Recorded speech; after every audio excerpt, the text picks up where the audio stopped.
Me llamo Lourdes Galván. Tengo 72 años. Durante casi toda mi vida la gente me ha llamado Serena. Planchaba servilletas aunque no viniera nadie, pulía la platería como si fuera una oración y hablaba suave para que nadie tuviera que alzar la voz en respuesta. Alguna vez creí que el control era lo mismo que la paz. Esa noche, la Navidad de 2024, la casa en la calle del Carmen, en Puerto Vallarta, brillaba como si estuviera iluminada desde dentro. Las velas titilaban en el reflejo de la ventana salediza. La nieve del invierno tropical era solo un sueño lejano, y el aroma a romero y asado flotaba en cada rincón. Mi hijo Javier ocupaba el lugar principal en la mesa, donde antes se sentaba su padre, con una postura tan precisa como las líneas de su traje a medida. Su esposa Verónica sonreía con demasiada tensión, pasando platos que apenas tocaba. Mi nieta Marina jugaba con su tenedor en el puré de papas, sus ojos saltando entre nosotros, como si ya sintiera la tormenta que se avecinaba. Había pasado la semana preparando la cena, las mismas recetas que usé por 40 años. Todo parecía perfecto, pero el aire estaba tenso, frío en los bordes. Podía sentir la inquietud de Javier desde que llegó. Tenía la misma energía cortante y nerviosa que su padre solía mostrar antes de dar malas noticias. A la mitad de la cena dejó su copa de vino con un sonido seco como un veredicto. Mamá dijo aclarando la garganta: «Hemos decidido algo». La habitación se quedó en absoluto silencio. Hasta el reloj de péndulo en el pasillo pareció dudar entre un segundo y otro. «Hemos decidido que ya no eres parte de esta familia», lo dijo con ese tono calmado y eficiente que usaba con sus clientes, un tono que no titubeaba ni pedía comprensión. Verónica bajó la mirada. El tenedor de Marina resbaló contra su plato con un pequeño clic metálico. Por un momento pensé que había escuchado mal. Luego entendí que no. Miré a mi hijo, mi único hijo, y no vi al pequeño que alguna vez se aferró a mi pierna durante las tormentas, sino al hombre que ahora heredaría todo lo que su padre construyó, todo lo que yo protegí. Esperé a que la rabia subiera, que el dolor quemara, pero en su lugar llegó una claridad afilada. Entonces me reí. No fue cruel, solo suave como el aire, escapando de una habitación sellada. Alcancé el sobre dorado que había guardado toda la noche junto a mi plato bajo una servilleta doblada y lo deslicé por la mesa hacia él. En ese caso dije: «Aquí tienes mi regalo de despedida». Javier frunció el ceño mirando del sobre a mí. Sus dedos dudaron antes de romper el sello de cera. Cuando lo abrió, el color se desvaneció de su rostro, los músculos de su mandíbula tensándose. La mano de Verónica se congeló a medio camino hacia su copa. Marina lo miró a él, luego a mí sin entender aún, pero pronto lo haría. El reloj comenzó a sonar de nuevo, ahora más fuerte, constante como la respiración. Me recosté en mi silla y crucé las manos.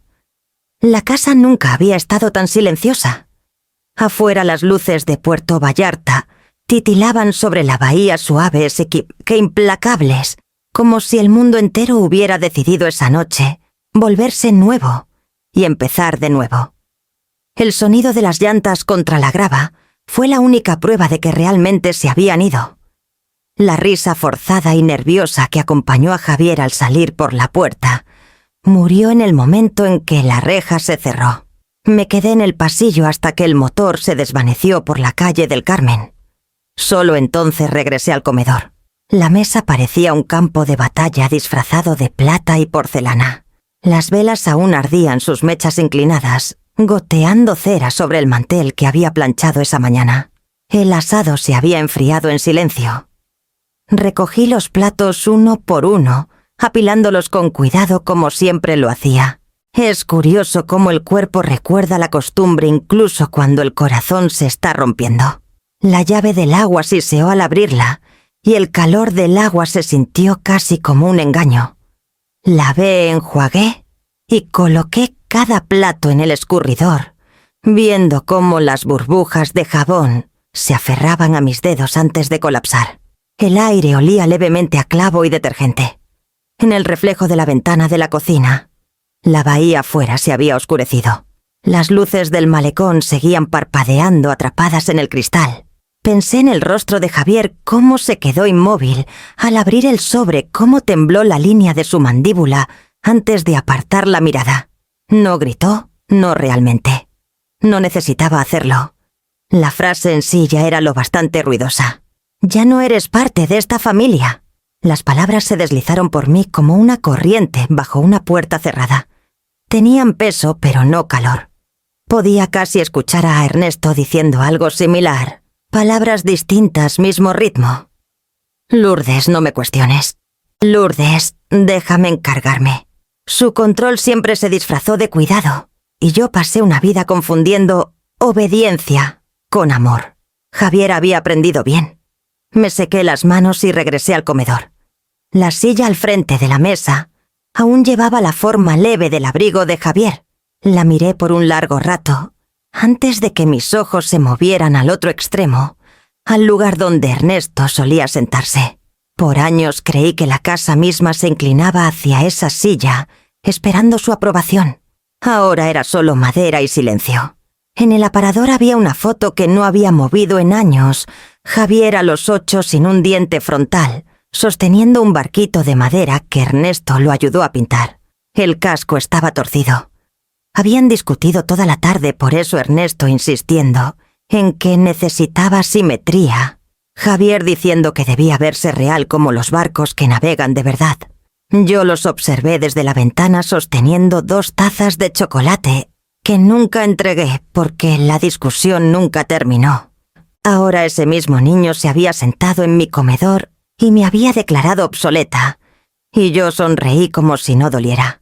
Pero el dolor tiene su propia temperatura, no arde, se filtra. Apagué las luces del comedor. El árbol en la esquina aún parpadeaba suavemente rojos y dorados, pulsando en un ritmo que alguna vez significó familia. El reflejo brillaba en la ventana como algo vivo y perdido a la vez. Arriba las tablas crujieron bajo mis pasos. Me moví por las habitaciones como quien recorre un recuerdo antiguo, despacio, con cuidado, temiendo perturbar el polvo. En el dormitorio me solté el cabello y me senté al borde de la cama. Las sábanas aún olían levemente a lavanda y almidón. Abajo la luz del porche se encendió automáticamente, proyectando un halo débil sobre el camino cubierto de grava. Solía ser una señal. Ernesto llegando tarde. Javier entrando al camino después del toque de queda, un brillo que significaba seguridad. Ahora solo marcaba que yo seguía aquí. Sola sí, pero despierta. El reloj de abajo comenzó su ritmo constante, otra vez, cada tic, encajando en el siguiente, como un pulso que regresa tras un desmayo prolongado.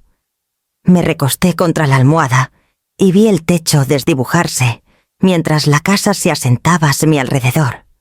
La madera vieja respirando en el silencio. Afuera la bahía de Puerto Vallarta dormía bajo un cielo limpio y estrellado. La luz permaneció encendida. La mañana llegó gris y pesada con esa luz de invierno tropical que nunca alcanza del todo las paredes. Me senté a la mesa de la cocina con las manos alrededor de una taza de café, que ya se había enfriado. La casa se sentía hueca, sin voces, pero el silencio me era familiar. Había pasado la mayor parte de mi matrimonio dentro de él. Ernesto Galván era un hombre que creía que el silencio era una forma de fortaleza. Cuando lo conocí, ese silencio me atrajo. Parecía mesurado, deliberado, alguien que hacía que el mundo se doblegara a su voluntad con precisión. Confundí esa compostura con bondad. Pensé que el amor significaba mantenerme suave para que alguien más pudiera mantenerse seguro. Javier heredó esa misma quietud. Incluso de niño nunca gritaba cuando quería algo. Simplemente esperaba hasta que alguien cedía. Solía pensar que era madurez. Ahora entiendo que era cálculo aprendido a los pies de su padre, perfeccionado por mi propia disposición a ceder. Recuerdo una tarde en particular. Javier tenía 10 años, las rodillas raspadas de trepar el tamarindo detrás de la casa.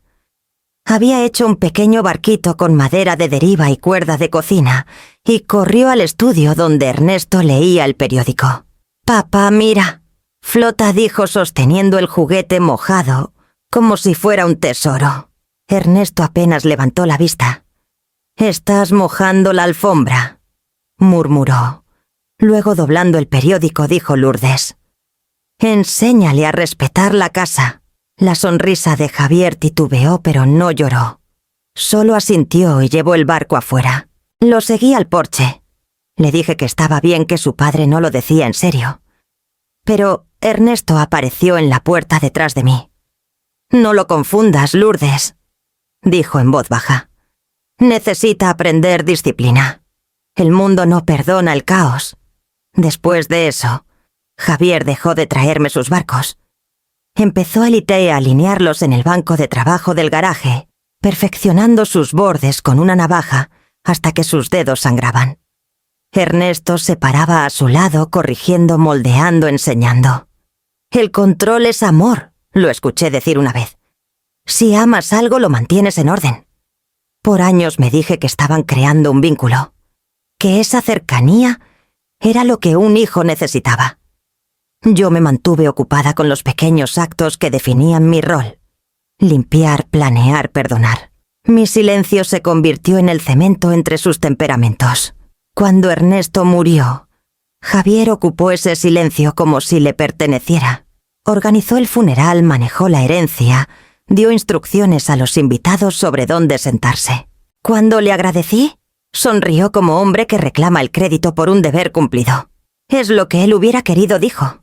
Ahora, mirando atrás, lo veo todo: cada momento en que sonreí para mantener la paz, cada discusión que terminé con un «tienes razón, querido». Pensé que estaba creando estabilidad. Lo que construí fue permiso. Anoche, cuando Javier dijo que ya no era parte de esta familia, reconocí el eco de su padre en su voz. No solo el tono, sino la certeza, la creencia, de que la autoridad podía existir sin compasión. Puse mi café en la mesa y presioné mis palmas contra la madera que Ernesto había elegido cuando renovamos la casa. Había escogido encino porque duraba más que el sentimentalismo. La ironía no se me escapó. Afuera, la brisa del malecón traía el aroma salado del mar. Podía ver mi reflejo débilmente en el cristal, más vieja, más pequeña, pero aún aquí. En la sala, la foto enmarcada de Ernesto y Javier estaba en la repisa, ambos con abrigos azul marino idénticos, entrecerrando los ojos al sol, como si lo poseyeran. Me acerqué enderezando el marco y estudié sus rostros. Dos hombres moldeados por la misma convicción. Uno por orgullo, el otro por herencia. Por mucho tiempo creí que yo era el silencio entre ellos la que mantenía la paz. Ahora lo veía diferente. No era el espacio, era el silencio que ellos habían llenado. Y supe que era hora de que ese silencio terminara. Para la tercera mañana después de Navidad, la brisa del Pacífico seguía fresca y húmeda. Pasé las primeras horas limpiando estantes y doblando sábanas que no necesitaban doblarse cualquier cosa para no pensar en el sobre o en la expresión de Javier. La casa se sentía liviana en su silencio, como algo vaciado, pero aún no reconstruido. El teléfono sonó poco después de las 9. El número era familiar, Banco Costero de Vallarta. Dudé antes de contestar. «Señora Galván». La voz era suave, profesional, con esa cortesía cuidadosa que los banqueros usan cuando las noticias no son del todo buenas. «Soy Alicia del Departamento de Cuentas Privadas. Solo quería confirmar que recibimos su firma actualizada para el fideicomiso familiar ayer». Me quedé inmóvil. «Perdón», dije lentamente. «¿Qué firma?» Hubo una pausa al otro lado demasiado breve para ser casual, la que autoriza la consolidación de la cartera bajo el nombre de su hijo, el señor Galván. Fue presentada electrónicamente a través de su firma de asesoría. Las palabras no calaron de inmediato. Cayeron como gotas de lluvia en piel cálida, derritiéndose lo suficiente para picar. «No firmé nada», dije. «Entiendo», respondió Alicia. Su tono cambió un ajuste sutil de profesionalismo a preocupación. A veces estos documentos se ejecutan mediante un proceso de autorización digital. Es posible que se haya usado un poder notarial. No lo había. Ernesto siempre insistió en que no lo necesitábamos. Demasiadas manos en el timón, decía. Javier lo mencionó una vez, después de la muerte de su padre, pero me negué. Ahora recordaba esa conversación, su risa, la forma en que dijo: «Es solo papel, mamá. Puedes confiar en mí», Alicia carraspeó. «Es un paso común para optimización fiscal». Continuó: «Los fondos a menudo se reposicionan para mayor eficiencia antes del nuevo trimestre fiscal». Esa palabra me atrapó. Reposicionar. Tan clínica, tan sin sangre. ¿Cuánto se reposicionó?, pregunté. Aproximadamente el 40% de la cartera total, dijo. Todas las transferencias son rastreables y permanecen bajo control familiar. Control familiar. Casi me reí. Mis manos temblaron, pero mi voz no. Quiero la documentación completa de todas las autorizaciones que lleven mi nombre. Dije, impresas no por correo electrónico. La recogeré en persona. Alicia dudó de nuevo.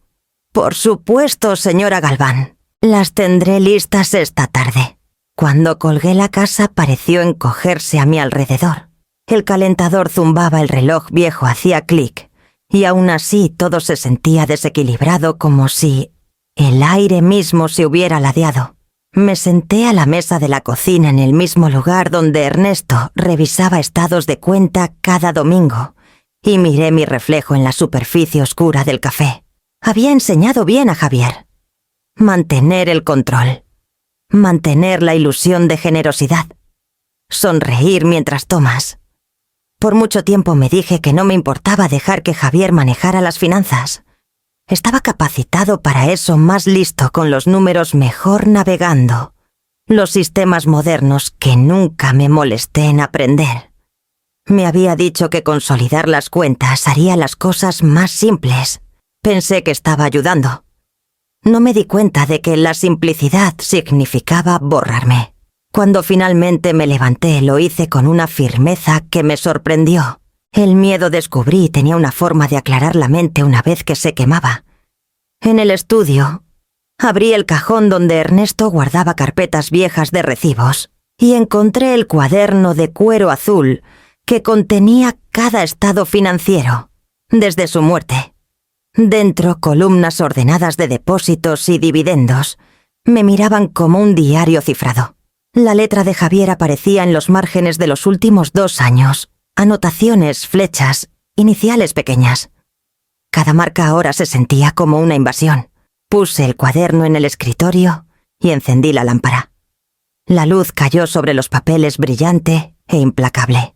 Debajo del último resumen trimestral, deslicé una página en blanco y escribí una sola línea en la parte superior, 3 de enero, el día en que dejé de fingir que no veía.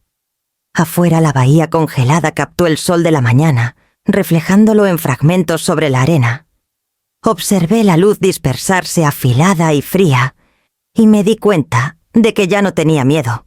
El mundo había sido reorganizado sin mi consentimiento, pero aún era mío para entender.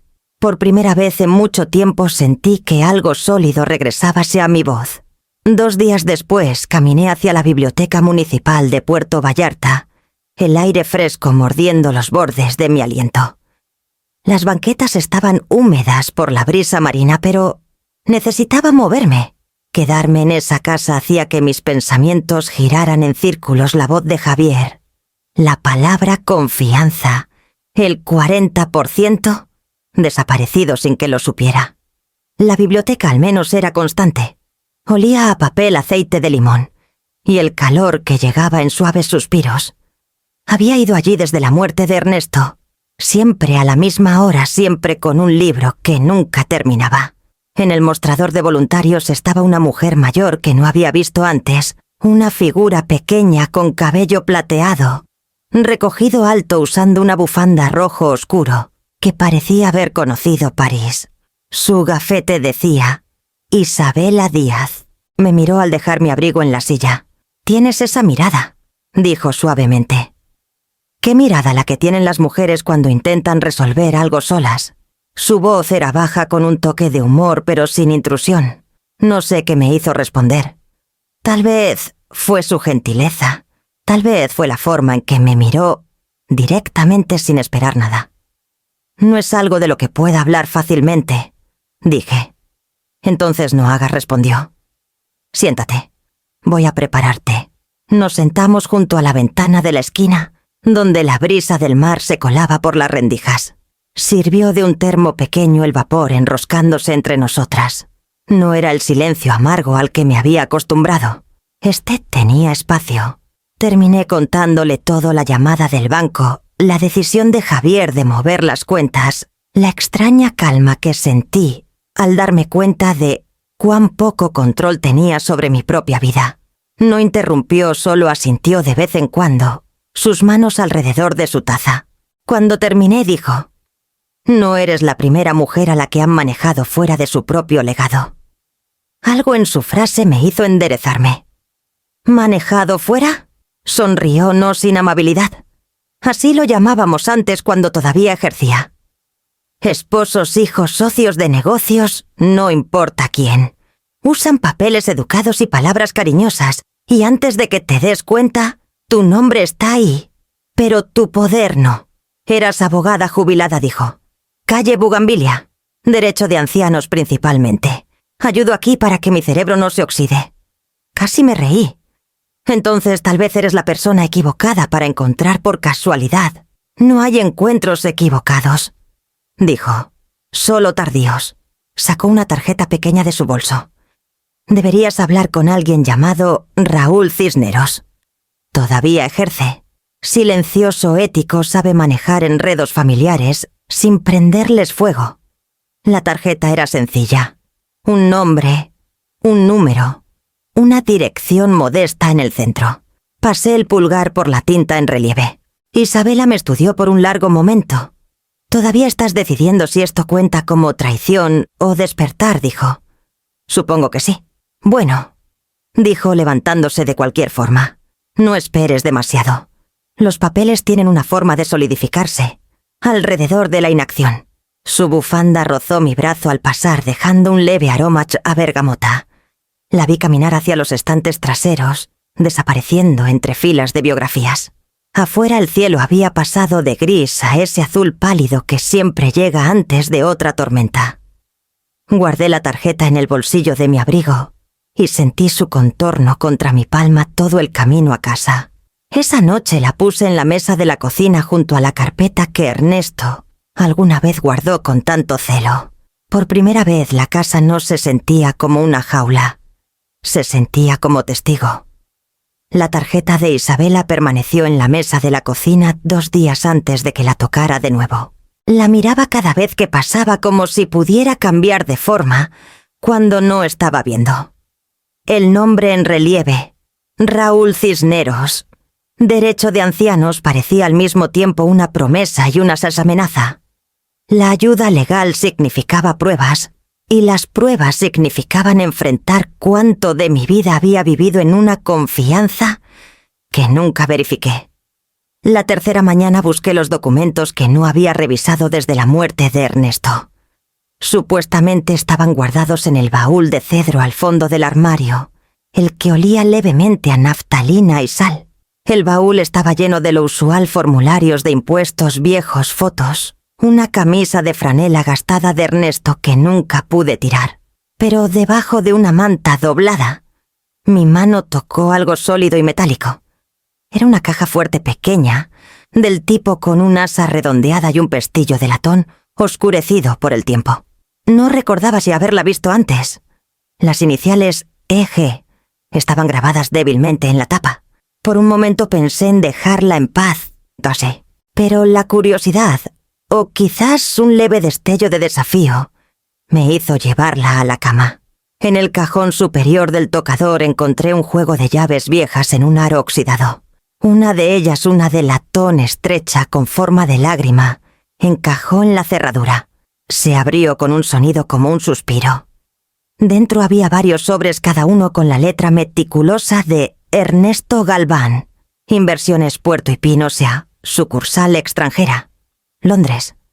No entendí al principio. Luego, al leer las piezas, comenzaron a formar un patrón tan afilado que casi cortaba. El fideicomiso familiar que Javier manejaba no era toda la historia. Años antes de la muerte de Ernesto, había existido otra cuenta, una entidad comercial inactiva, que nunca mencionó. Contenía activos transferidos silenciosamente, disfrazados como pequeñas asociaciones inmobiliarias y honorarios de consultoría. Y el firmante en varios de ellos no era Ernesto. Era Javier. Las fechas remontaban casi 15 años atrás. Miré los papeles hasta que los números se desdibujaron. La comprensión llegó lentamente como el frío calando en los huesos. Esto no era solo la traición de Javier. Era el legado de Ernesto. Había entrenado a su hijo no solo en control, sino en ocultamiento. Mis manos temblaron mientras revisaba las carpetas del papel susurrando como una acusación. También había notas breves de Ernesto a un asesor financiero escritas con esa mano firme y confiada que alguna vez me tranquilizaba. Manténla cómoda pero discreta. Prefiere no preocuparse por los detalles. Esa línea golpeó más fuerte que cualquier otra cosa. Prefiere no preocuparse. Podía casi escuchar su voz diciéndolo gentil, paternal, como si la ignorancia fuera bondad. Durante años dejé que manejara todo creyendo que era protección. Solo había sido conveniencia. Cerré la tapa de la caja fuerte y me quedé muy quieta. El aire en la habitación se sentía más delgado, más frío, como si la casa misma se hubiera movido ligeramente sobre sus cimientos. Cuando finalmente me levanté, tomé la pequeña llave de latón del aro y la deslicé en la fina cadena de oro que llevaba bajo mi blusa. Se sentía más pesada de lo que debería una declaración silenciosa, descansando contra mi piel. Abajo puse la caja fuerte junto a la carpeta en la mesa de la cocina, la marcada con 3 de enero. Las dos estaban lado a lado como testigos en el mismo juicio. Afuera el viento empujaba contra las ventanas trayendo el leve sonido de la campana del malecón a través de la bahía. Por primera vez en mi vida no temí lo que no sabía. Lo que me asustaba ahora era todo lo que finalmente entendía. Tomé la tarjeta de Isabela y la puse encima de la caja. Mañana llamaría a Raúl Cisneros. Esa noche dejaría que la verdad se sentara ahí a mi lado, firme y visible como algo finalmente nombrado. Conocí a Raúl Cisneros un jueves gris por la mañana, cuando el aire sabía a sal y la niebla rodaba baja sobre la bahía de Puerto Vallarta. Su oficina estaba escondida arriba de una agencia de seguros en la avenida principal, sin placa de latón, sin fachada pulida, solo una puerta estrecha marcada, Cisneros y Luján Abogados. Dentro, olía levemente a cedro y papel viejo, el aroma de cosas mantenidas en orden. Se levantó cuando entré un hombre alto con cabello ralo y una forma deliberada de moverse como si cada gesto hubiera sido revisado por precisión. Señora Galván, dijo estrechando mi mano con una calidez que no era fingida. Isabela me dijo que vendrías. Nos sentamos en una mesa pequeña cerca de la ventana. Afuera la llovizna había comenzado de nuevo, gotas suaves pegándose al cristal. Raúl sirvió té de una tetera azul astillada. Isabela dice que tienes preocupaciones sobre tu estructura financiera, comenzó. ¿Por qué no me cuentas qué encontraste? Deslicé la carpeta hacia él, la que contenía copias de las cuentas ocultas de Ernesto y las transferencias recientes que Javier había hecho. Hojeó las páginas lentamente, su expresión sin revelar nada hasta que llegó al último documento. Luego exhaló por la nariz. No estás equivocada, dijo. Estos son activos. Legalmente sigues siendo la dueña registrada, pero tu hijo ha estado actuando bajo una autoridad implícita. Es astuto. No es ilegal aún, pero es explotador. ¿Se puede deshacer?, pregunté. Me miró por encima de sus lentes. Todo se puede deshacer. La pregunta es si estás lista para hacerlo en silencio o públicamente. En silencio, dije. Mi voz me sorprendió firme, definitiva. Asintió una vez. Entonces empezaremos ahí. Durante la siguiente hora explicó lo que necesitaríamos hacer. Primero revocar el antiguo fideicomiso familiar, que ponía el control conjunto bajo el nombre de Javier. Luego establecer una sociedad de responsabilidad limitada, Bahía Galván S.R.L., que contendría mis activos y propiedades de manera independiente. La empresa dijo: existiría como un caparazón de protección transparente pero fuerte. Redactó un nuevo poder notarial, sin nombrar a ningún familiar esta vez, solo a un fiduciario neutral recomendado por su firma. Ajustó las designaciones de beneficiarios, dividiendo pequeñas becas educativas para el futuro de Marina mientras protegía el capital. Cada firma se sentía como un pequeño suspiro, una liberación de algo que no sabía que había estado sosteniendo. Raúl estaba callado mientras firmaba, solo rompiendo el ritmo para deslizar otro papel o dar una breve explicación. Nunca me habló con condescendencia, nunca asumió lo que no sabía. Cuando terminamos, reunió los documentos en una sola carpeta. «¿Has recuperado tu patrimonio, efectivamente?», dijo. «No es necesaria ninguna confrontación. Estos documentos se procesarán para el lunes. Tu hijo se enterará cuando intente acceder a lo que ya no le pertenece tocar». No sentí triunfo, solo calma. El control descubrí no necesitaba volumen. Podía existir en la misma quietud que alguna vez usé para sobrevivir. Pero esta vez me pertenecía. Raúl se levantó y extendió la mano. «Isabela dijo que eras elegante», dijo sonriendo ligeramente. «No mencionó que también eras estratégica». «Tuve buenos maestros», respondí. «Solo no del tipo que ellos esperarían». Afuera la llovizna había parado, dejando la bahía vidriada en luz. Bajé las escaleras, el fresco brillante contra mi rostro, y ajusté mi bufanda. Por primera vez en meses, el peso en mi pecho se había movido. Aún estaba ahí, pero equilibrado, de manera diferente. Llevé la nueva carpeta cerca, sus bordes cálidos por mis manos. Solo era papel, tinta y firmas, pero se sentía como algo más, como un aliento devuelto, después de estar demasiado tiempo bajo el agua. Llegaron un domingo por la tarde sin avisar. Vi el auto de Javier por la ventana, un sedán negro brillante, avanzando por el camino húmedo. Verónica estaba en el asiento del copiloto, las manos apretadas alrededor de su teléfono. En la parte trasera, un hombre que no reconocí llevaba una bolsa médica en el regazo. El aire en la casa cambió antes de que siquiera tocaran. Acababa de terminar de ordenar los documentos de la oficina de Raúl, sellándolos cuidadosamente en una carpeta etiquetada Bahía Galván S.R.L. Todavía estaba en la mesa cuando sonó el timbre.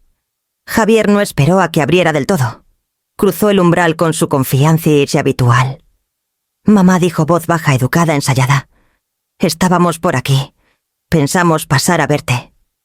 Verónica dio una pequeña sonrisa incierta, sus mejillas sonrojadas por el fresco. El hombre detrás de ellos carraspeó suavemente. Era de la edad de Javier, delgado, profesional, con la calma tensa de alguien que había sido preparado con demasiado cuidado. «Este es el doctor Larios», dijo Javier como si presentara a un amigo de la familia. «Nos está ayudando con algunas cosas sobre tu salud. Solo rutina». Miré de un rostro a otro. «Entiendo», dije y me hice a un lado. «Pasen entonces». Me siguieron a la sala. El fuego estaba bajo las brasas, brillando débilmente bajo la rejilla. Javier se quedó de pie, su mano descansando en el respaldo de una silla, como su padre solía hacer cuando quería dominar una conversación. «Mamá, he notado que has estado distraída últimamente», comenzó. «Olvidando cosas, perdiendo citas. Verónica y yo pensamos que sería mejor prevenir cualquier problema». Los ojos de Verónica se lanzaron hacia mí, rápidos y culpables. El doctor dio un pequeño asentimiento, ya abriendo su maletín. Sentí el viejo calor subir, indignación, miedo, el instinto familiar de defenderme. Pero esta vez no salió como enojo. Salió como compostura. Antes de que empiecen dije: «Déjenme hacer una llamada rápida». Tomé mi teléfono del mostrador y marqué a Isabela. Contestó al segundo tono. «Buenas tardes, Lourdes. Estás en altavoz», dije con calma. «Javier está aquí». Trajo a un doctor, Hubo una pausa, apenas un respiro, antes de que Isabela hablara de nuevo, su voz clara y tranquila. Buenas tardes, señor Galván. Soy la consultora legal de Lourdes. Si esto es una visita de bienestar, estaré encantada de anotar que ella tiene plena capacidad médica según la documentación de la semana pasada. El silencio que siguió tuvo peso. El rostro de Javier no cambió, pero su mandíbula se tensó. El doctor lo miró con incertidumbre. Verónica fijó la vista en el suelo. No será necesario, dijo Javier finalmente. Su tono era cortante, ahora toda la pulcritud se había ido. Solo estábamos preocupados. Por supuesto que lo estaban, dijo Isabela, a través del altavoz. La preocupación puede ser una palabra tan flexible. Los ojos de Javier se encontraron con los míos, y por primera vez en años dudó. No por culpa, sino por sorpresa. No estaba acostumbrado a encontrar resistencia aquí. Creo que deberíamos irnos, murmuró Verónica. Tocó su brazo ligeramente, un ruego disfrazado de gesto. Él se apartó, pero no discutió. En la puerta se volvió una vez más. No tienes que hacer esto difícil, mamá. Sonreí educada sin inmutarme. No dije. Realmente no.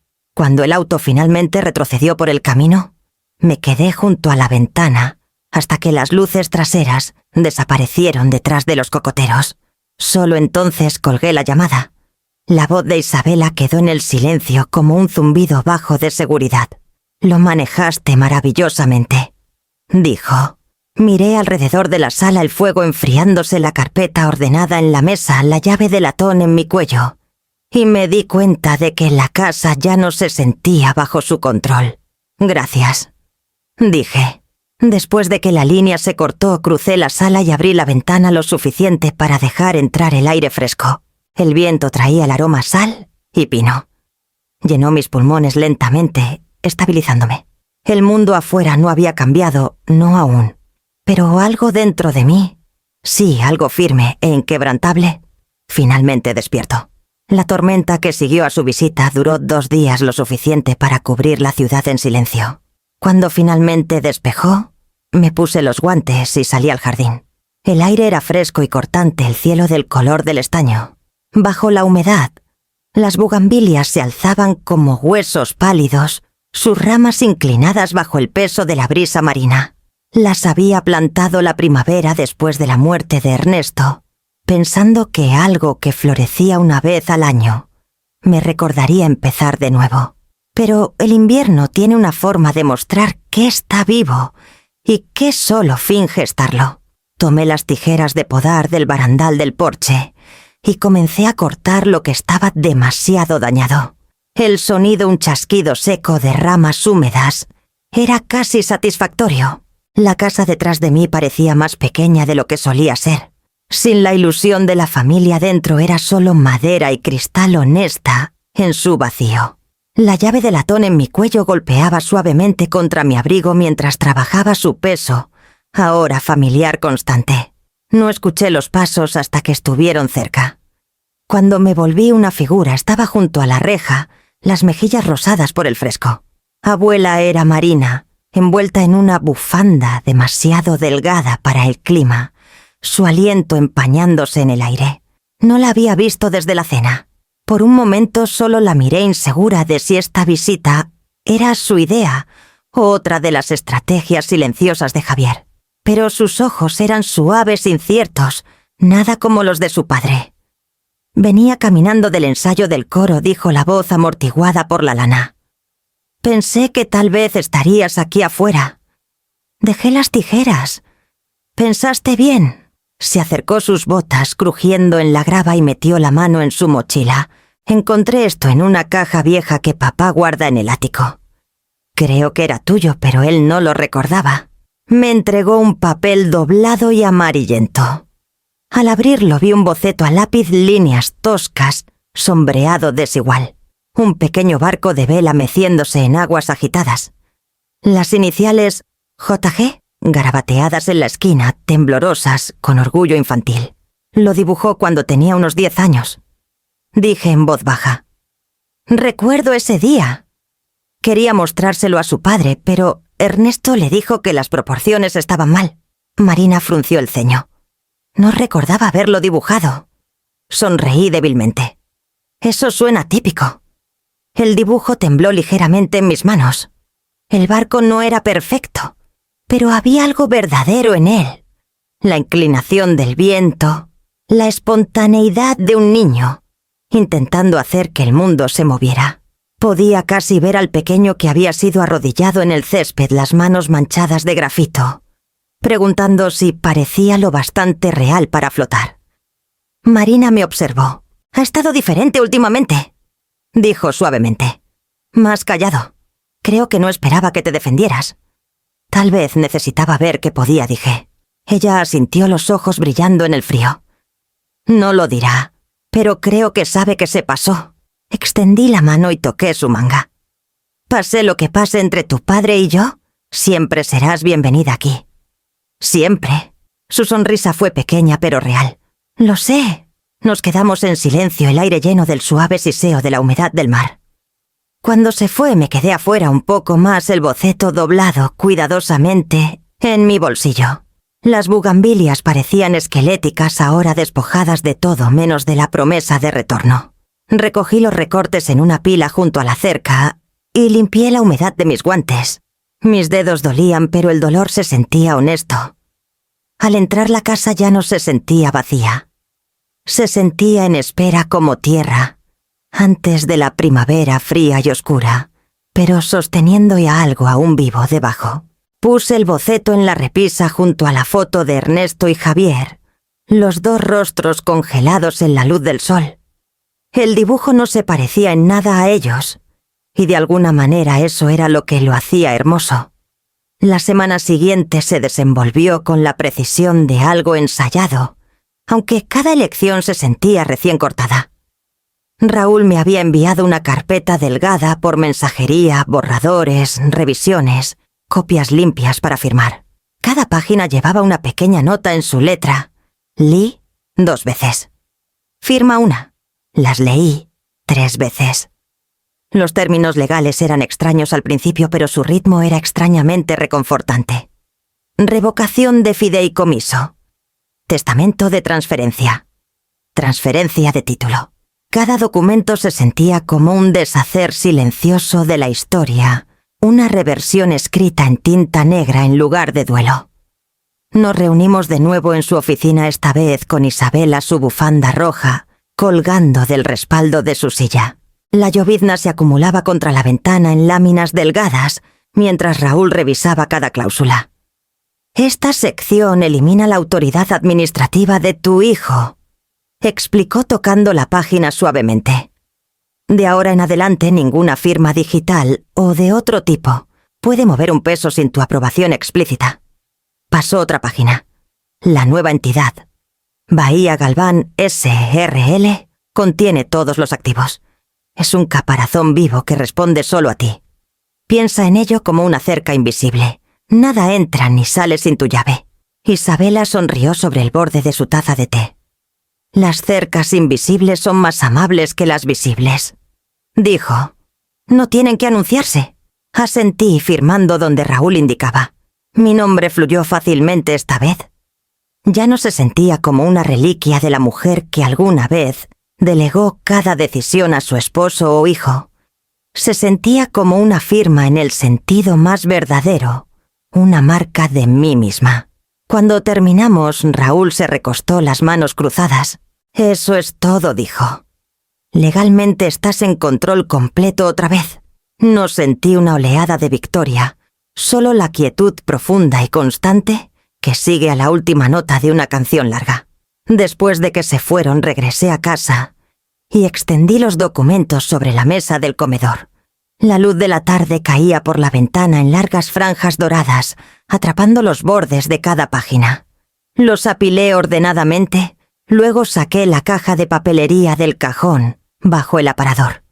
Era vieja, forrada con papel de rosas desvaído, algo que Ernesto me dio hace años cuando escribir cartas aún se consideraba un arte. Extendí 3 sobres y destapé mi pluma fuente. La tinta tardó un momento en correr, acumulándose en la punta, antes de estabilizarse.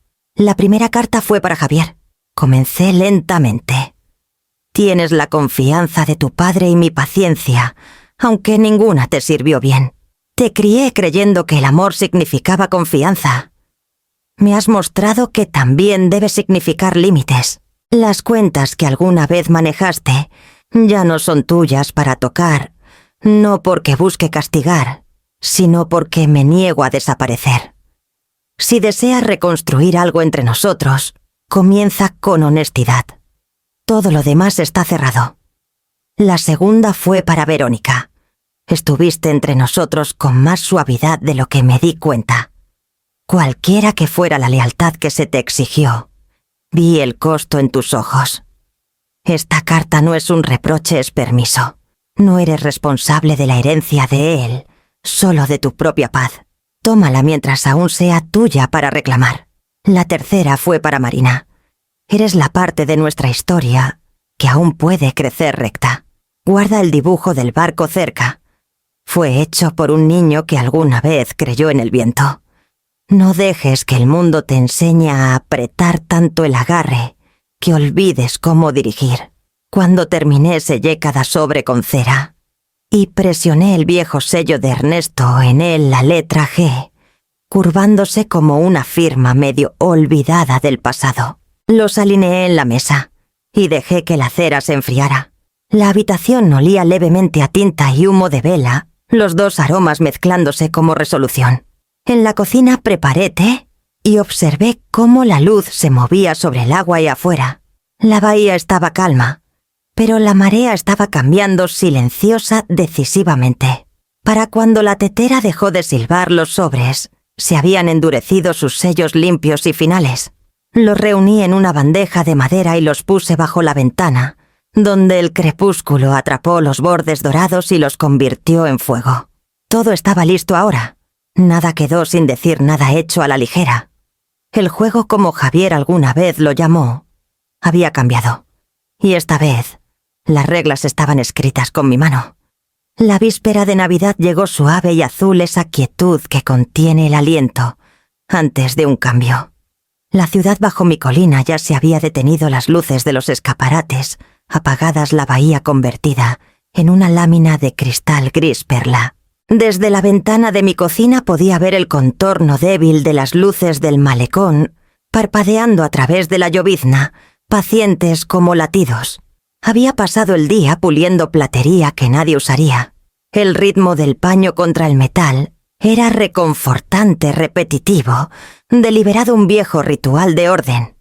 Cada cuchara salió brillante reflejando a una mujer que finalmente parecía estable otra vez. Cuando terminé con la platería horneé galletas que no planeaba servir canela y clavo, las que Javier alguna vez llamó demasiado dulces.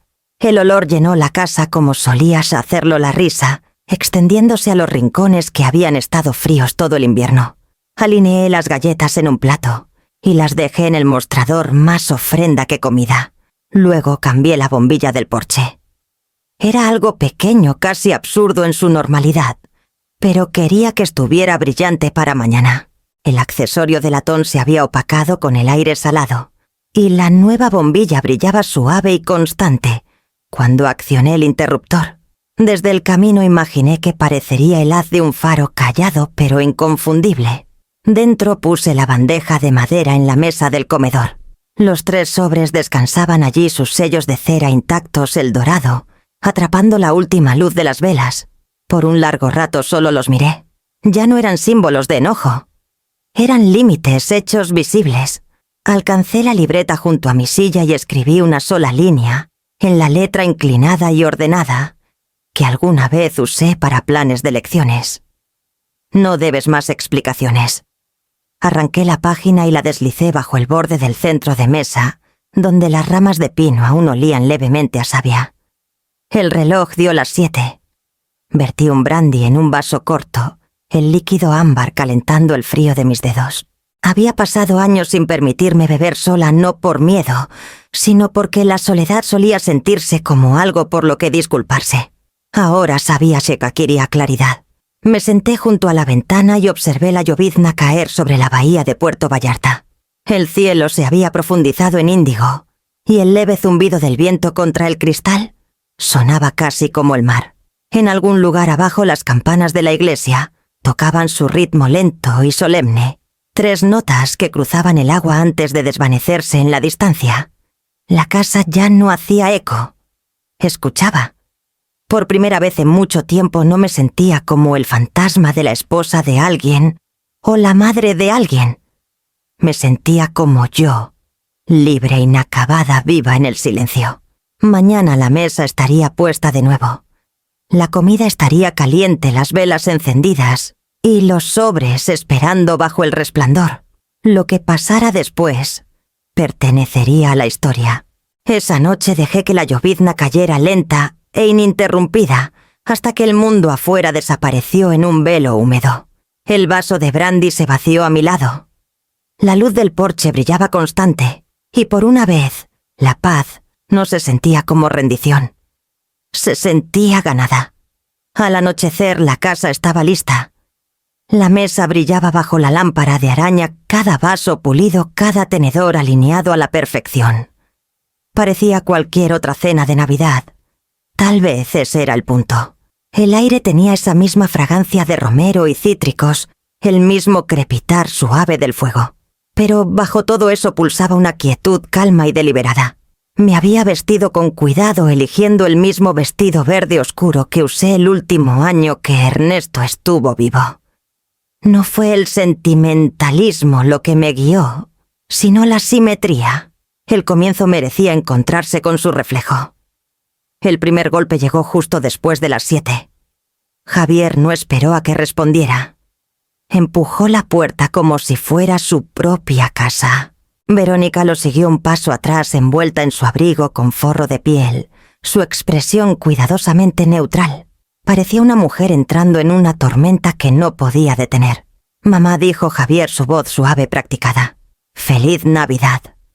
«Feliz Navidad», respondí sonriendo. Comimos en un silencio casi total. El asado estaba perfecto, incluso lo dijo, pero el cumplido cayó plano mecánico. Marina se unió a nosotros a mitad del postre, las mejillas sonrojadas por el fresco, los ojos saltando nerviosamente entre nosotros.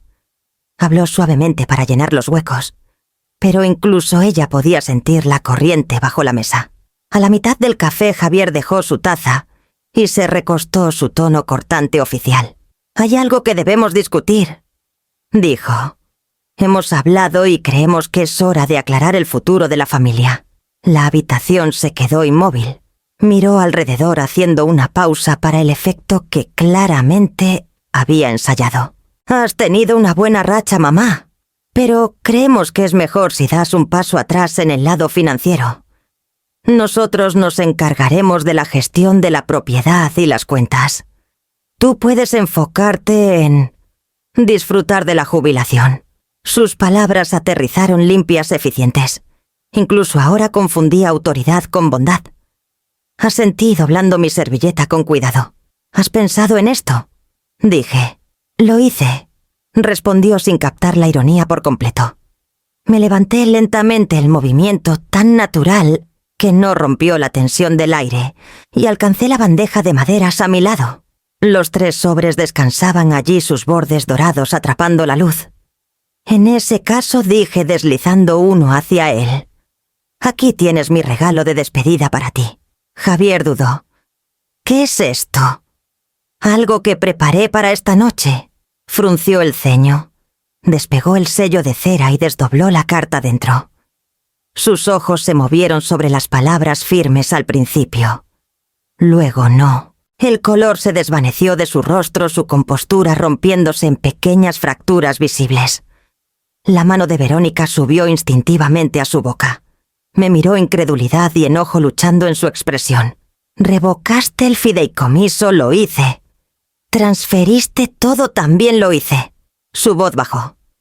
«¿Fuiste con un abogado?». «Sí», dije simplemente. «Uno que no juega golf contigo». Por un momento nadie respiró. El único sonido era el tic-tac del reloj sobre la repisa. La mano de Javier tembló ligeramente mientras doblaba el papel de nuevo, aunque intentó ocultarlo. La mirada de Marina se volvió hacia mí amplia, y buscando, y en ese instante entendió más de lo que él nunca lo haría.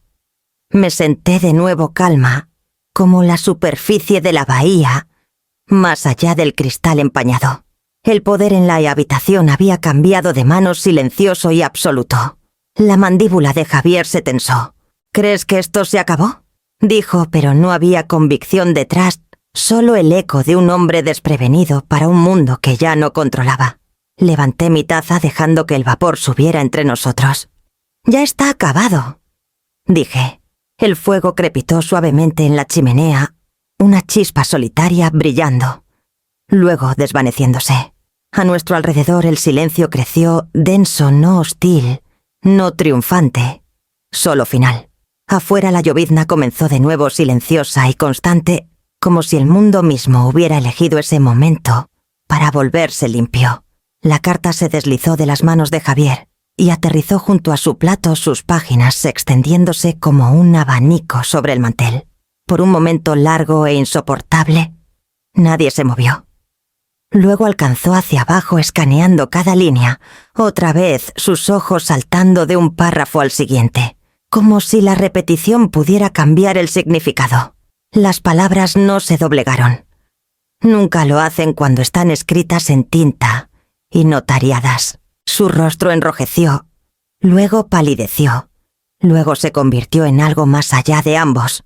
«¿Revocaste el fideicomiso?», dijo de nuevo la voz temblando bajo control. «Sin consultarme». Mantuve mi tono firme. No había nada que consultar. Vendiste las cuentas, liquidaste activos, incluso las acciones. Su voz se quebró. «No tenías derecho». Lo miré. «Todo el derecho», dije suavemente. Empujó su silla hacia la atrás, las patas raspando fuerte contra el suelo. «Has perdido la cabeza. ¿Entiendes lo que has hecho? Destruiste toda nuestra estructura. Hay implicaciones fiscales, penalizaciones de inversión. Consecuencias, corregí. No destrucción». La mano de Verónica encontró el borde de la mesa. No había dicho una palabra, pero sus nudillos estaban blancos. El más leve temblor pasó por su voz cuando finalmente habló. «Javier, por favor», no espetó girando hacia ella. «No empieces a defenderla. No sabes de lo que es capaz». Verónica lo miró con un cansancio silencioso que se había estado acumulando por años. «Sé exactamente de lo que es capaz», dijo. «Tú me enseñaste». Eso lo silenció más efectivamente que cualquier cosa que yo pudiera haber dicho. Por un momento la habitación se llenó solo con el sonido del reloj ticando sobre la repisa. Javier se volvió hacia mí temblando. «¿Crees que esto te hace libre?». Su mano golpeó la mesa haciendo que un vaso vacío rodara hacia el centro de mesa. «Estás delirando. No puedes simplemente borrarme». «No te borré», dije. Dejé de ser borrada. Rió una vez, un sonido seco sin humor. «Ni siquiera sabes lo que estás haciendo». Asentí hacia la carta aún extendida frente a Shell. «Por el contrario, sé exactamente lo que estoy haciendo. Ese es el punto. Las cuentas se han ido. Las propiedades, las acciones, los activos, todo transferido legalmente. La casa está bajo una SRL, que lleva solo mi nombre. Y en cuanto a las transferencias no autorizadas que hiciste en octubre, la oficina de Raúl Cisneros ya las documentó. Pronto tendrás noticias de él». Su silla se volcó hacia atrás cuando se levantó el movimiento tan repentino que Verónica se estremeció. «¿Fuiste con un abogado a mis espaldas?». «¿Fui con un abogado?», dije, porque aprendí qué pasa cuando no lo hago. Me miró fijamente respirando con fuerza. Algo primal en la forma en que su mandíbula se tensó. Luego vino el sonido que había estado esperando, no las palabras, no la acusación, sino el grito crudo sin filtro. Salió de él sin advertencia. Un sonido de incredulidad, rabia y algo que podría haber sido duelo. Verónica dio un paso hacia él. Luego se detuvo, sus ojos húmedos. Javier susurró. «Se acabó». Pero él no la escuchó. Seguía mirándome los ojos desorbitados, la voz quebrándose. «¿Crees que esto te hace la víctima? ¿Crees que esto arregla algo?». Me levanté lentamente, cada movimiento deliberado. «Nunca se trató de arreglar», dije. Y nunca se trató de dinero, Javier. Se trató de elegir. Las palabras parecieron quedar suspendidas en el aire, más pesadas que el silencio que siguió. Se dio la vuelta, las manos temblando, su respiración irregular. Verónica alcanzó su abrigo, pero él se liberó dejándola de pie junto a la puerta, mientras salía furioso al frío. El portazo sacudió los adornos del árbol esparciendo algunas agujas de pino al suelo. Por un momento me quedé donde estaba viendo la llovizna girar más allá de la ventana. La casa olía a canela y humo. Mis manos estaban firmes. Verónica finalmente me miró, su voz apenas por encima de un susurro. «Ni siquiera alzaste la voz». «No tuve que hacerlo», dije. Asintió una vez, luego recogió sus cosas en silencio y se fue sus botas dejando huellas suaves en la grava, junto a las de su esposo. Cuando el sonido del auto se desvaneció, me senté de nuevo a la mesa. La luz de las velas titilaba reflejándose en el vino derramado como una delgada cinta roja. La tormenta había pasado, pero el aire aún temblaba con lo que se había dicho. Doblé la carta que él dejó caer y la puse cuidadosamente de nuevo en su sobre. El sello estaba roto ahora, pero la verdad dentro había hecho lo que necesitaba hacer. La casa estaba quieta otra vez, completamente quieta. Alcancé mi vaso y terminé el último sorbo de brandy frío, saboreando la paz, no la victoria. El eco de la puerta perduró mucho después de que el sonido mismo se fue. Aún podía sentir el temblor en las tablas del suelo, la vibración que llega cuando algo final ocurre no ruidosamente, sino con certeza. A través de la ventana vi la silueta oscura de Javier cruzar el patio, la grava, esparciéndose bajo sus pasos. La puerta del auto se cerró de golpe, los faros se encendieron, y un momento después, las llantas giraron contra la humedad, antes de agarrar. Se fue antes de que Verónica siquiera llegara al porche. Ella no lo llamó.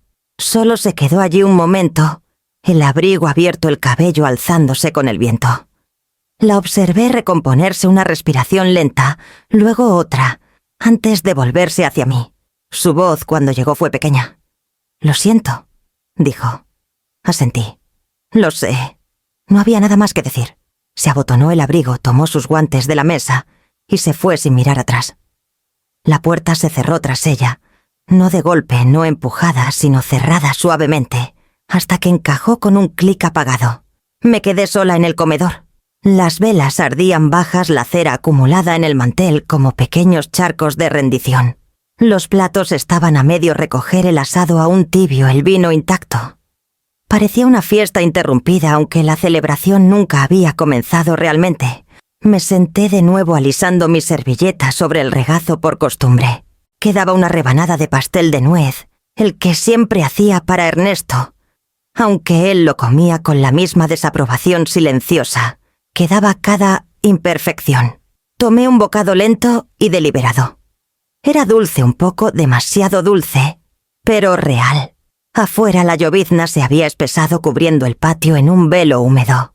Las huellas que Javier dejó ya se desvanecían llenándose de silencio. La luz del porche proyectaba un halo sobre la grava, y en ese círculo de luz, todo parecía limpio. Vertí lo último del vino y me recosté dejando que el calor se extendiera por mí. El reloj sobre la repisa ticaba con su ritmo paciente, marcando el tiempo como siempre lo había hecho. Pero ahora sonaba diferente, menos como un recordatorio, más como un latido. Cuando terminé, doblé la servilleta cuidadosamente junto al plato vacío. El gesto se sentía ceremonial, un acto de cerrar, en lugar de ordenar. Me levanté, crucé la sala y una por una apagué las velas. Cada llama se desvaneció con un suave suspiro, dejando rastros de humo que se enroscaban hacia arriba como susurros, desvaneciéndose de la memoria. La última titiló más tiempo que las demás antes de rendirse. La oscuridad se asentó sobre la habitación rota, solo por el tenue resplandor del porche. Me quedé un momento respirando en el silencio. El aire olía a azúcar, cedro y algo levemente metálico, el aroma de los finales. Luego caminé hacia la puerta, revisé la cerradura y apagué la luz. El clic fue suave, deliberado, final. Arriba la casa crujió en el viento, pero no era un sonido solitario. Era el tipo de sonido que hace una estructura cuando exhala, cuando deja de sostenerse con fuerza. Me quité los zapatos y me senté al borde de la cama la noche presionando cerca, pero ya no pesada. El silencio que llenaba la casa ya no estaba vacío. Era mío. Los días que siguieron se asentaron como polvo después de una larga construcción, silenciosos ligeros, revelando cada contorno que antes estaba oculto. La mañana después de Navidad el teléfono comenzó a sonar. Primero Javier, luego un número de su oficina, luego un mensaje de voz de un abogado cuya voz llevaba esa cortesía tensa que había aprendido a reconocer en hombres defendiendo su orgullo herido. No respondía ninguno. No necesitaba hacerlo. Al mediodía Raúl se había llamado. Su tono era brisk pero no cruel. El abogado de tu hijo se puso en contacto. Dijo, están impugnando la revocación del fideicomiso. He enviado una respuesta formal con los documentos actualizados. Pronto se darán cuenta de que no vale la pena las horas facturables. ¿Se pondrá feo? Pregunté. Feo es una elección, dijo Raúl. Y tú ya elegiste lo contrario. Después de colgar me quedé junto a la ventana viendo la luz moverse por la bahía. En algún lugar abajo las campanas de la iglesia marcaron las 10. Se sentía extraño darme cuenta de que ya no estaba esperando nada, ni aprobación, ni permiso, ni reconciliación. Solo la próxima hora, el próximo respiro, la próxima pequeña tarea de estar viva. Para la segunda semana de enero, los chismes comenzaron a girar por la ciudad, como el viento de la bahía. Puerto Vallarta era pequeño. Las noticias viajaban en el lenguaje educado de la curiosidad. En el mercado la señora Morales de la calle vecina se inclinó cerca mientras pesaba naranjas. Escuché que hubo problemas con tu hijo, murmuró. Qué pena después de todo lo que has hecho. Sonreí educada como siempre.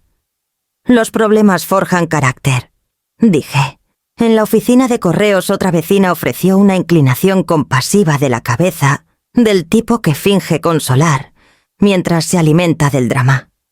Le agradecí su preocupación y seguí caminando. Sus susurros ya no dolían. Eran prueba de que había dejado de vivir según su guión. El taller de arte se reanudó el jueves siguiente, la primera reunión desde las fiestas. El viejo salón olía a trementina y café, el aire zumbando con charlas. No había ido en meses, no desde antes de que Javier comenzara a manejar mis cuentas. Esperaba miradas incómodas o preguntas suaves, pero cuando entré algunas de las mujeres saludaron con la mano y alguien gritó, «Guardamos tu silla junto a la ventana». Tomé mi asiento. Abrí mi cuaderno de bocetos y dejé que el carboncillo se moviera por la página. Mis manos temblaron al principio, desacostumbradas a la libertad, pero el movimiento se estabilizó con cada línea. Afuera la llovizna se acumulaba en suaves crestas, en el alféizar brillante contra el cielo gris. Cuando terminó la sesión, Isabela apareció a mi lado, su bufanda roja anudada flojamente alrededor de su cuello. Habían estado sentada atrás fingiendo leer, aunque sabía que vino para asegurarse de que apareciera. «Lo manejaste bien», dijo simplemente. «Raúl hizo la mayor parte», respondí. Negó con la cabeza. «Él hizo el papeleo. Tú hiciste el trabajo». Salimos juntas al fresco de la tarde. La calle Mahapalle estaba vacía, salvo por el sonido de nuestras botas en la grava húmeda.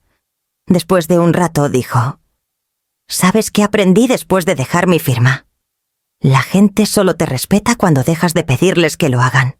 La miré, las palabras asentándose como una verdad que ya sabía, pero no había dicho en voz alta. Esa noche de vuelta en casa puse mi cuaderno de bocetos en la mesa, junto a la tetera enfriándose. La casa estaba silenciosa otra vez, pero no hueca. Se sentía habitada, despierta. A través de la ventana la luz del porche brillaba contra la llovizna. Había ardido cada noche desde Navidad, sin titubear una vez. Por primera vez no revisé si alguien vendría por el camino.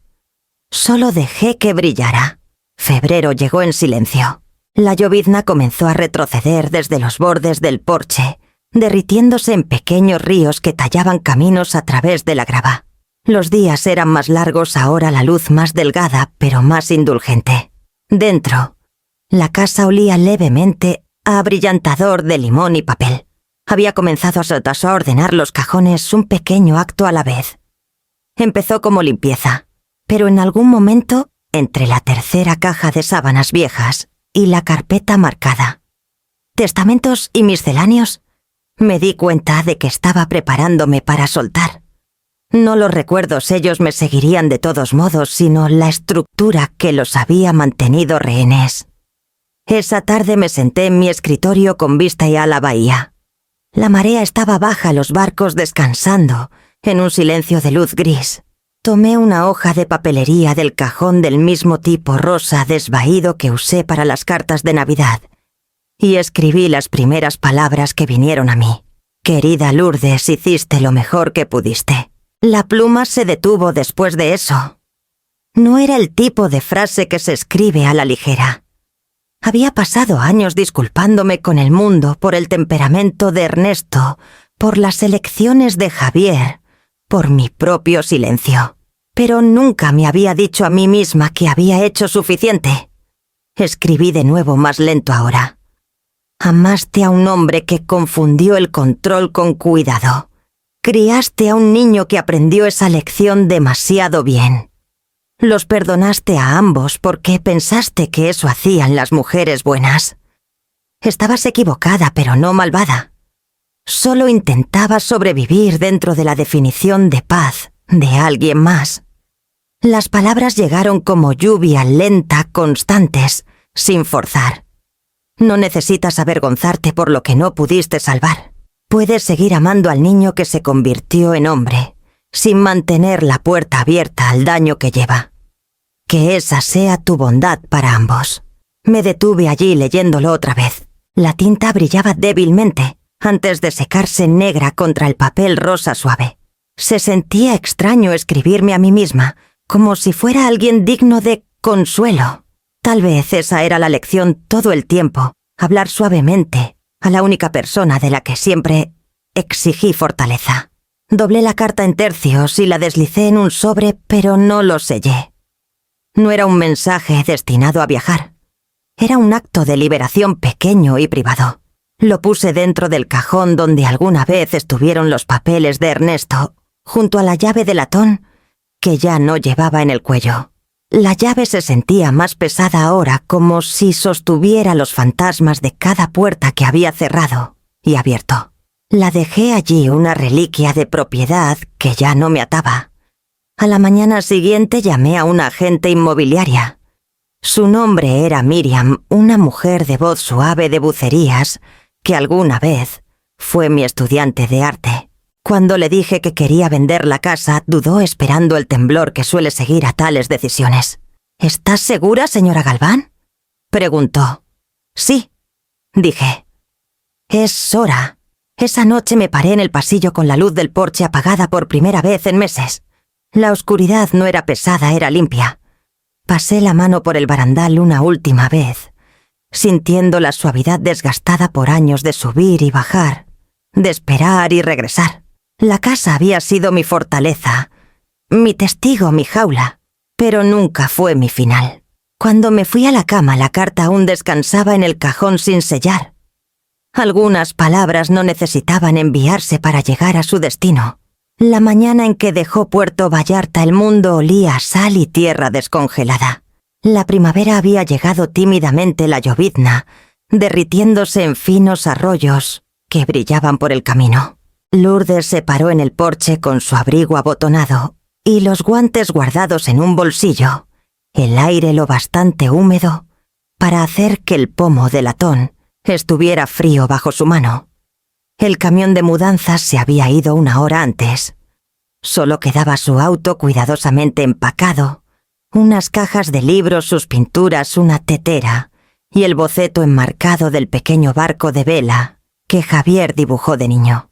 Había vendido la casa amueblada tal como estaba, porque la memoria era lo único que realmente necesitaba llevar, y la memoria, se había aprendido, viajaba ligera. La casa parecía en paz. sus ventanas reflejando el amanecer pálido. Había pasado una vida manteniendo la lista para invitados para fiestas, para una familia que llegaba esperando calidez sin gratitud. Ahora esperaba la historia de alguien más para comenzar. Tomó la placa de latón junto a la puerta «Hogar», solo por invitación. Los tornillos se soltaron fácilmente. El metal estaba frío contra su palma, pero brillaba débilmente cuando lo giró hacia la luz. Lo envolvió en un paño y lo puso suavemente en el asiento del copiloto de su auto. Luego deslizó la llave en la ranura del buzón y cerró la tapa. El sonido fue suave final, como el cierre de un libro leído demasiadas veces. El viaje al norte hacia Sayulita siguió la curva de la costa. El océano aparecía y desaparecía entre los árboles, destellos de plata y espuma. Al mediodía llegó a la pequeña casa que había rentado, tablas blancas, persianas azules, desvaídas, y una vista del Pacífico que se sentía como respirar por primera vez, después de contener los pulmones por años. Dentro, desempacó lentamente. El espacio olía a cedro y lluvia. Había un escritorio junto a la ventana y junto a él, una pila de papel de acuarela en blanco. Dispuso sus pinceles, llenó un frasco con agua limpia y dejó que la luz del mar se derramara sobre la superficie. Una semana después, comenzaron a enseñar en el estudio del muelle de Sayulita, una vieja casa de botes convertida donde mujeres de mi edad venían a pintar, hablar y aprender a manejar las pequeñas herencias o pensiones que alguna vez entregaron a otros sin cuestionar. Les mostré cómo el color se mezclaba y fluía como las elecciones, cómo la paciencia podía construir algo suave, pero duradero. Algunas tardes me sentaba junto a la ventana después de la clase, escuchando a las gaviotas y las olas, mis dedos ligeramente manchados de azul. La casa era silenciosa pero no vacía. Cuando el sol comenzaba a caer, me movía por cada habitación apagando las lámparas una por una, mi reflejo siguiéndome en el cristal. En la puerta me detenía mirando atrás al resplandor que quedaba en las paredes. Por primera vez, susurré cerrando por la noche cada luz que arde. Aquí es mía, para apagar.